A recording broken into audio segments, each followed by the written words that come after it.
It's a good day, VA, with Sam Pugh and Carolyn Day Pruitt. Brought to you by Dunlop House. A typical day for me is making sure that the residents have their meds on time and also making sure that they have a good day. My name is Felicia Woodley, and I'm a CNA med tech at Dunlop House. No matter what the situation is, we always put the residents here at Dunlop House first. My work is meaningful because they'll come to me and tell me, thanks for that smile that you have on your face. I connect with them because I look at them as one of my family members. Dunlop House, more than a house, it's home. Welcome to Good Day VA. Today we have a guest host filling in for Sam, G. Anadipe. G, welcome to the show. Thank you so much, Carolyn Day. Now, I've been watching the show and I had a great idea. What's that? Get this, investigative news ripped straight from the headlines. I think that we already do that. We have Ellen in News. It's going to be a little different. Backdrop. Cue the music, please. Welcome to Partially True News, where only the headlines are real. A Michigan-based grocery store chain broke a Guinness World Record when interns used 5,791 packaged food products to spell out the company's name. What you didn't hear about this is that unfortunately, the interns used frozen food meals that were ruined in the triple-digit heat, causing a financial loss that bankrupted the company. When asked about this, one of the interns replied, "Sure, we bankrupted the company, but hey, everyone got to participate, and we set a world record. Isn't that the most important part here?" President Biden agreed and immediately hired the interns to lead his Build Back Better initiative. An Iowa sheriff's deputy working the county fair was able to apprehend a loose cow named Scarlett, who had attempted to wander the fields unrestrained. Now, here's what you didn't know about this. When the cow attempted to explain, the deputy interrupted the cow's justification, saying, "Frankly, Scarlett, I just don't give a damn." County officials have reported that the deputy is now currently in animal sensitivity training. And finally, a South Carolina woman's security camera captured a video of a bear on her front porch ringing her doorbell in the middle of the night. Now here's what you didn't know. The bear was one of the 3 bears Goldilocks had arrested after suffering from food poisoning from unrefrigerated porridge left out overnight. Police arrived too late to apprehend the bear, but found a bowl of porridge left on the front door with a note that read, "Sorry, no hard feelings." Lab analysis later determined that the porridge was laced with an enormous amount of laxatives. 48 hours later, Goldilocks is now half the woman she used to be. And that's it for Partially True News. Now back to us, Carolyn Day. Well, that was interesting. Maybe we can return to our show. Sure, let's do it. It looks like this episode is full of surprises, including the next segment. Life is full of choices, and the newest addition to the Good Day VA team tackles the first choice we face every day. Now, the premiere of Living Well with Valerie Bell.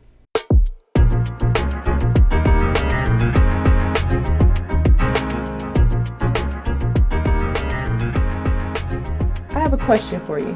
What is the first thing you see, hear, smell, touch, and even taste first thing in the morning? Weird question, right? Most of us know that how we wake up affects the quality of our day, but we may not be intentional enough about how we actually rise and shine. Today, we are going to get into the practical side of your rise and shine routine through your 5 senses. Studies have found that 76% of Americans wake up abruptly in the morning with the loud sound of an alarm clock. That's typically from your smartphone, but also 57% of Americans hit the snooze button, according to a 2022 survey in alarming habits. Nevertheless, if you are using an alarm to wake up, it is the first sound you hear. So why not choose to hear a sound or song that makes you smile in the morning as your alarm? My go-to is Give It Away by the Red Hot Chili Peppers. As an alarm feature on most smartphones now, you can use Pandora or Spotify to play certain songs. You can even make the songs gradually increase in volume as to not abruptly wake you. And if you care to get super fancy, you can record your own personalized audio or quote. Ultimately, you choose what sounds make you smile in the morning. Speaking of smiling, fact of the day, most people don't smile before 11:16 a.m. That's crazy, right? I like to think I smile before 11 a.m., but what about you? Okay, so let's talk about touch next. A whopping 90% of people, again, touch their smartphone first thing in the morning. Silencing your alarm is one thing, but holding and using your phone is another. So be intentional about what you first touch or feel. Keep it simple initially. Maybe you have really soft sheets, or maybe you're wearing like a piece of jewelry that has good memories associated with it. You can place an object on your nightstand, even like Groot here, and something else that just makes you feel good. The whole objective is to create really good feelings. If touching something you love doesn't make you smile before 11 a.m., hopefully what you see in the morning will. Is it your significant other's face? Yes, we hope it's an attractive one. But either way, ask yourself, is what you see something that brings you joy, peace, or happiness? You can intentionally place a picture or a piece of artwork right here. Or you can even have like a small plant, again, Groot. And I even have a $500,000 check that I see in the morning time to brighten my day. And seeing natural bright light also coming through your curtains or blinds increase your serotonin. It also gives you good energy, positive vibes, and keeps you focused. Similarly to what you first see, let's talk about smells. And again, since your morning breath is definitely not something that counts as a pleasant smell, I would recommend a small candle even that smells really good. Or you can have like a spray, and it's preferably if it's citrus or like a coffee smell, it'd be really good to kind of liven up your senses. We know breakfast is the most important meal of the day. It helps with metabolism and energy. So if you are eating something that's just very healthy, like egg whites on wheat toast, why not choose to use something else like bananas or apples or oranges that are really your favorite fruit or something that you enjoy. You can also have a nice cup of coffee. We all like coffee or tea in the morning time. Either way, these little things make for a better morning, therefore a better day. Better days add up to a better life. Be intentional about your rise and shine routine. Back to you in the studio. That was a great segment. For me, I have a mirror by my bed because this is worth waking up to every day. I'll just let the audience ponder on that while we move to our next segment. Dr. Sandy has some key advice for back to school on Off the Charts.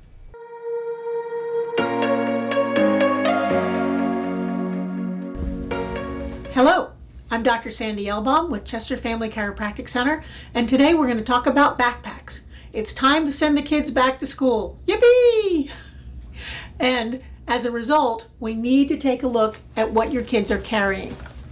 The typical backpack needs to have 2 back straps, just like your child has 2 shoulders. Now, we need to use both of those straps. Generally what we see, especially with the bigger kids, is they'll take that backpack and throw it over one shoulder and carry it off to school. When a child does this, or an adult, what's going to happen, instead of that shoulder being low because of the weight, the person is going to actually bring that shoulder higher and totally distort both the spine and the musculature that supports the back and spine. So 2 straps, 2 shoulders, use them both. On your shoulder straps, the shoulder straps should be padded. The padding is going to keep that from crushing into the shoulder of the child or the adult. And lastly, we want to look at the length of the strap. That strap needs to be pulled up tight so that the backpack is literally on the back. That's why it's called a backpack and not a butt pack.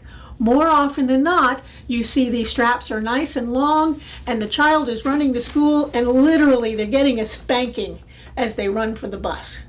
That's a butt pack, not a backpack. How about the weight? Have you ever measured the weight of your child's backpack? It is not uncommon to see kids carrying 30% or more of their total weight, especially if your child is a little smaller than the average for their grade. At very most, we should have 15% of body weight. I prefer 10%. Remember, these spines are growing every single day, and what they're carrying has a big influence on how that spine is developing. How do you load your backpack? We want to load it from back to front. Whatever is the heaviest item you have and the largest item, please put that to the back of the backpack, and then your lighter items come forward. Pens, pencils, smaller stuff. That's why the small pockets are in the front of the backpack rather than in the back. That's going to keep the child from feeling as though they need to literally lead as they go because they're trying to manage the weight. If all the weight is in the back part of the backpack, it's going to cause them to go forward instead of being able to stand up straight. Have a great day and have a great back to school.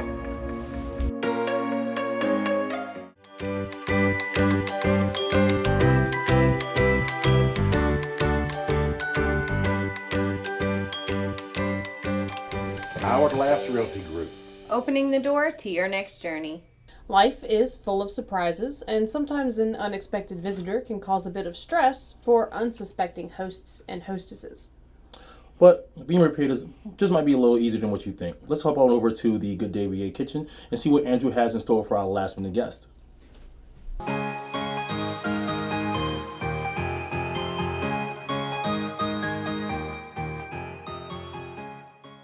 Hi there, everybody. So I know this has happened to everyone every once in a while. A family friend or relative calls and says, guess what? We're coming into town. We'll see you in an hour. What on earth do I serve these people as a wonderful snack? Well, I have the solution for you. So this recipe was given to me by my cousin, Miss Melody Craven of Spring Hill, Florida. Thank you so much. It has been a tried and true recipe in my house, and I hope it will become one in yours.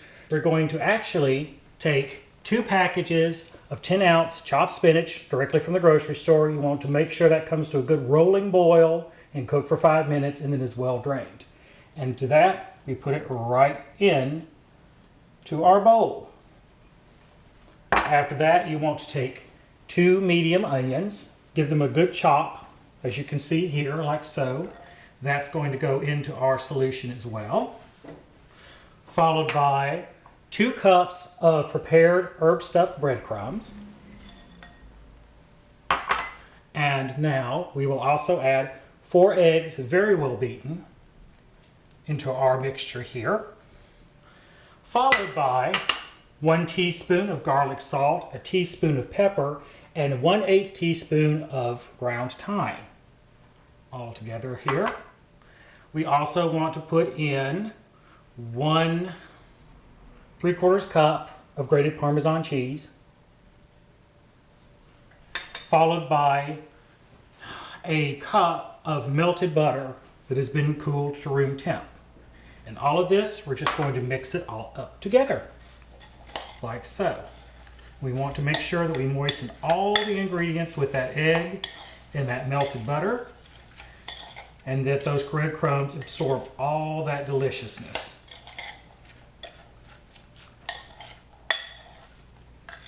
Once we have everything very well mixed, like you see here, we want to let this sit for 20 minutes and just leave it alone and let it do its thing.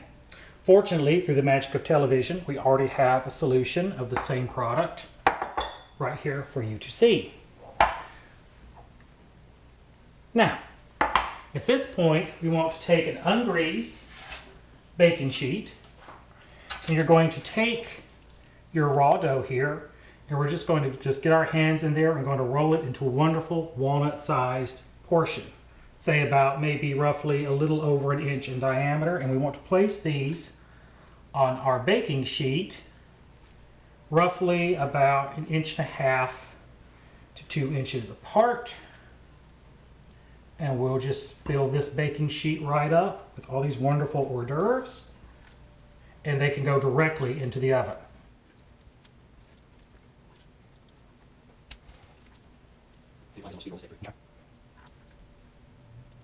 Once you've filled out your pan, as you can see here, evenly spaced with the hors d'oeuvres, we are going to take this and we're going to put it in our oven in the middle rack, and we're going to set our timer for 20 minutes.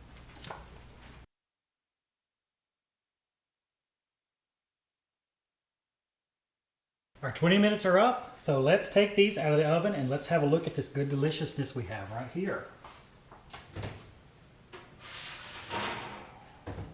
So these can come directly from the oven and go directly onto a plate because they start to cool almost instantly.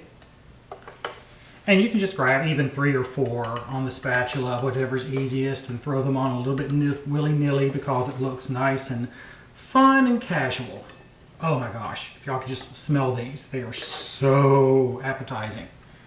It's one of those things, it's the perfect bite. It gives you a wonderful sense of salty, a little bit of sweet from the onion. So it's a very balanced bite in one single portion.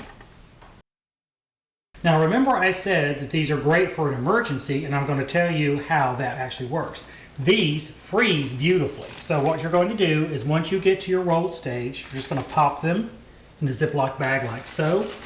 We will seal them up and stick these in the freezer. And then when you are ready to prepare these, you take them out for 20 minutes to thaw to room temp.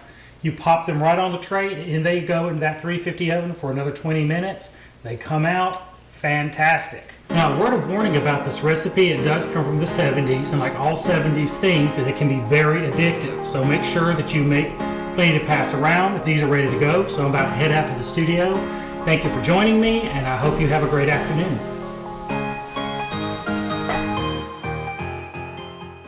Colonial Plumbing, Heating, and Air offers service with a smile. They're a family-owned and operated service company located in Colonial Heights. Their hand-picked team is dedicated to delivering top-rated service with a satisfaction guarantee. We're different from the status quo. Our people, our service, our products. They're revolutionary. Apparently last episode your producer went to a mystery location filling in for Dish It Up. Yes, he did. This time he goes back to the basics as he fills in for Chai for this episode of Uncommonwealth. Thanks, Carolyn Day. Today, we're going back to the grassroots of America. We're on a live working farm, the Red Barn Farm.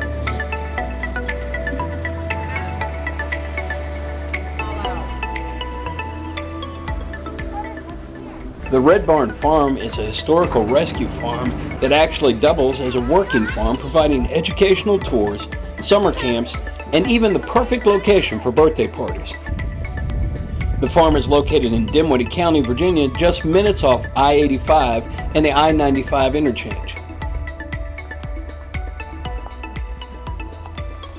Walk the fields and barns and you'll encounter a wide variety of animals, including turkeys, bunnies, chickens, emus, ducks, geese, tortoise, peafowl, alpacas, cows, horses, a donkey, a snake, an iguana, and sheep. The farm is owned by Danita and Michael, and we're here today. Danita took a few minutes out from farm tours, which is probably going to get her behind, to show us a little special treat they have for visitors that come out here. Tell us a little bit about what we're in front of. So this is our baby trough. This is a safe place where our visitors and our little tiny hands can come and hold a baby.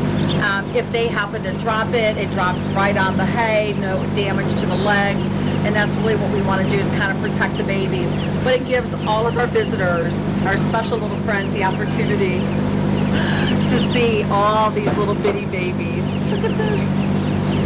And we constantly have babies here at the farm. And so we're able to share with them, you know, the whole process of life, the circle of life with all the babies, and the children just love it. How do families react overall to something like this? Oh my gosh. Well, the moms love it, I think, sometimes more than the children. But this is kind of a bucket list thing for a lot of parents. They've never held a sweet little yellow baby chick. They've never held a bunny. And oftentimes, some of the livestock that we do grow here at the farm or have born here at the farm, we're able to give to other farmers so that they can start their homesteads as well. And so it's kind of nice to be able to share our passion with other homesteaders. The animals walk among them here in the barnyard, and it's quite an experience because a lot of children have not been, you know, around an alpaca or a zebu or a donkey before. So they're actually able to feed them and to touch them and give them lots of love. Yes, give them lots of love. It's over 90 degrees while we're filming this segment. The heat index is triple digits. But right now I'm sitting under one of 3 pecan trees that are over 100 years old and sit right here on the farm. Cool breeze, lots of shade. It's a great afternoon here at the Red Barn. And talk about grassroots. Behind me is the construction of a one-room schoolhouse that the Red Barn Farm intends on using for an actual school, taking students back to the basics, reading, writing, arithmetic, and fundamentals in everyday life. If you're looking for more seasonal fun, the farm offers that as well. They have Halloween on the farm, cookies with Santa, breakfast with Santa, and a walk through Bethlehem, which is a live nativity scene. Just check out their Facebook page, and we'll give you that information down below. Visiting the Red Barn Farm allows families the opportunity to get back to our roots, to the things that we used to do generations ago.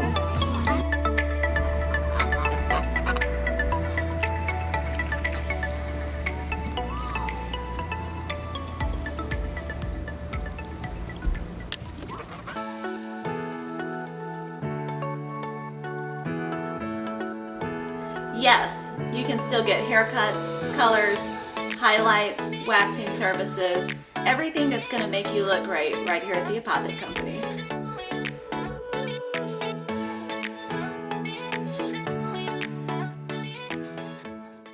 Well, that wraps up another edition of Good Day VA. Thanks for filling in for Sam this week. Thank you so much for having me, Carolyn Day, and obviously being able to share this with you guys. Welcome. As always, a special thanks to Dunlop House for sponsoring the show and to all of our advertisers who make Good Day VA possible. Have a good day, VA.